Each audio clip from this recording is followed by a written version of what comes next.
જય માતાજી બધાને. તો આજે હું બનાવું છું લોટવાળા મરચાંનો સંભારો.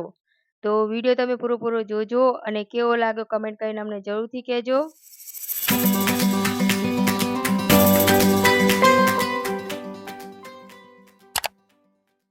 મરચાંના સંભારા બનાવવા માટે આપણે લીલા મરચાં લઈ લઈશું અને મરચાંને સરસ મેં ધોઈ નાખ્યા છે અને આવી જ રીતે ચીરીઓ કરીને ઝીણા ઝીણા કટિંગ કરી નાખવાના છે. તો આ મરચાં એકદમ તીખા નથી.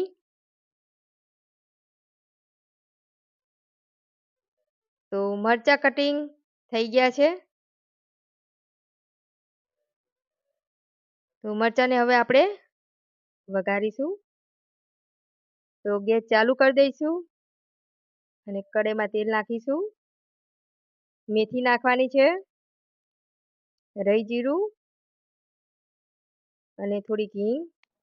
રાઈ ફૂટી જાય એટલે આપણે તલ નાખવાના છે. રાઈ કાચી ના રહે એવું ધ્યાન રાખવાનું છે. અને હવે આપણે મરચાં નાખીશું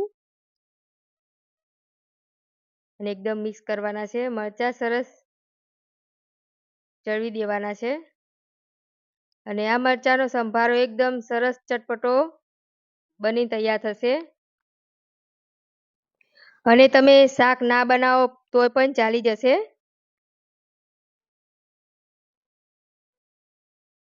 તો સરસ મરચાં આપણે શેકાઈ ગયા છે. તો મીઠું નાખીશું,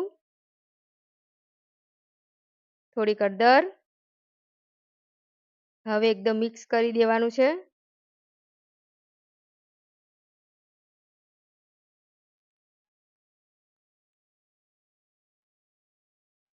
અડધી વાટકી આપણે પાણી નાખવાનું છે. એકદમ મિક્સ કરી દઈશું અને ઢાંકણું ઢાંકી દઈશું. પાણીને સરસ આપણે ઉકાળી દેવાનું છે. તો સરસ પાણી ઉકળી ગયું છે. તો આવી રીતે આપણે ચણાનો લોટ નાખવાનો છે. ચણાનો લોટ મેં અડધી વાટકી નાખ્યો છે અને આવી રીતે ઉપરથી આમ ભભરાવાનો છે. એકદમ નથી નાખી દેવાનો.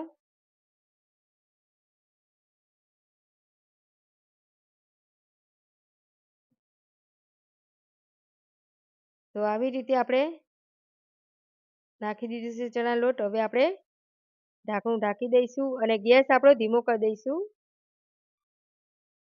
તો સરસ ચણા લોટ આપણે એકદમ ચડી ગયો છે. તો હવે ચમચાથી આપણે એકદમ મિક્સ કરી દઈશું.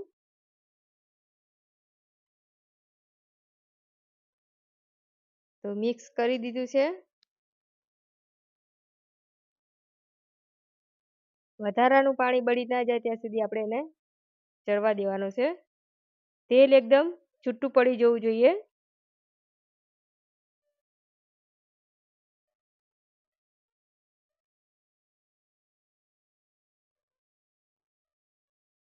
હવે આપણે બુરું નાખીશું.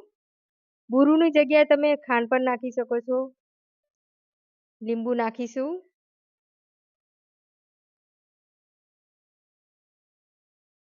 એકદમ મિક્સ કરી દઈશું અને ઢાંકણું ઢાંકી દઈશું અને થોડીક વાર ચડવા દઈશું.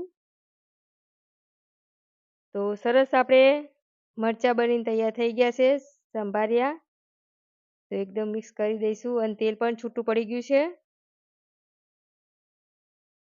તો ખાવા માટે આપણે એક વાટકામાં કાઢી લઈશું. તો લોટવાળા સંભાર્યા મરચાં બનીને તૈયાર થઈ ગયા છે.